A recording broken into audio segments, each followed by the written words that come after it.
Tere, Armas Juuro. Tere! Millega sa siin tegeled praegu? Meie teeme siia sellist sissepääsu meie imelisse telki.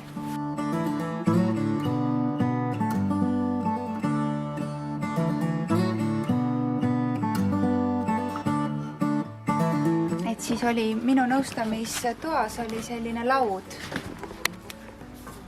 Aga see laud läks katki ja nii nagu meil inglikoolis on ikka, et vanast saab uus. Et siis me kasutame selle siia sissepääsu juures ära, neid killukesi.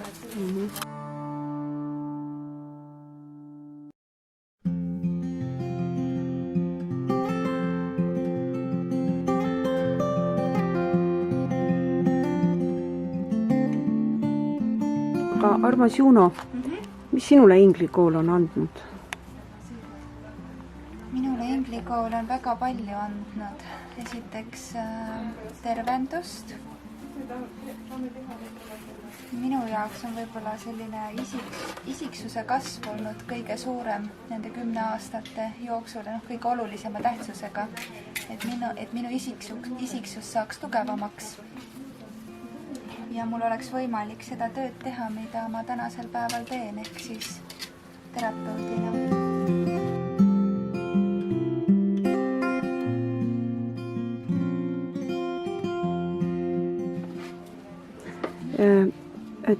Ma saan aru, et sa töötad psühholoog-terapeudina ja kuidas sa nagu hingeravi koolis õpitud oskusi ja kasutad nagu väljaspool kooli, igapäeva, muus elus?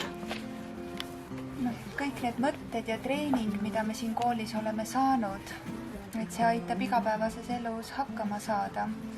Ma arvan, tänu sellele ma mõistan inimese elukäiku ka laiemalt, ilma milleta ilma hingeravi koolita, ma arvan, et ma ei oleks seda praegusel hetkel olnud võimeline mõistma, et mul on küll akadeemiline haridus ka, mis mind aitab, aga selline peamine eluline õpetus on ikkagi siit hingeravi koolist tulnud.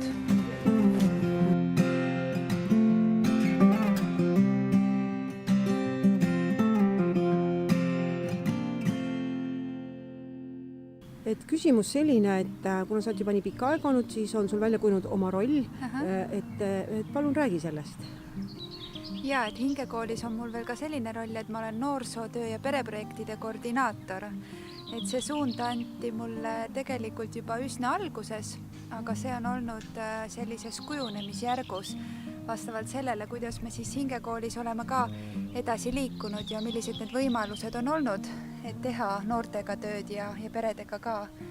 Et ma alustasin pigem nagu teenuste osutamisega, mille kaudu ma olen ka palju perede ja lastega ja noortega kokku puutunud, aga loodetavasti nüüd on võimalik rohkem ka grupiviisiliselt toimetada. Aga meil on 5 aastal olnud ka loodusravilaagrid ja loodusravilaagrite ajal olemegi saanud seda praktiseerida. Et kuidas noortega tööd teha, kuidas nendega koos tööd teha, kuidas neid kaasata, et neil oleks tore ja meil samamoodi, et õpiksime uusi oskusi.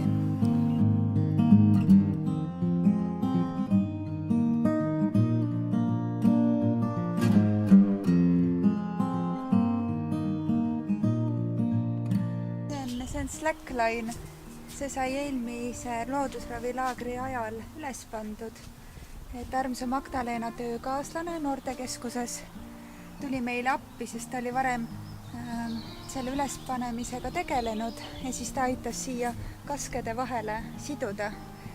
Et lastel oleks laagris võimalik siia tulla ja enda tasakaalu proovile panna, sest et see on ju oluline, et ühest küljest see mõjub füüsilisel tasandil, aga kindlasti hingelisel tasandil ka, et see harjutada seda tasakaalu, et kuidas keskteel püsida.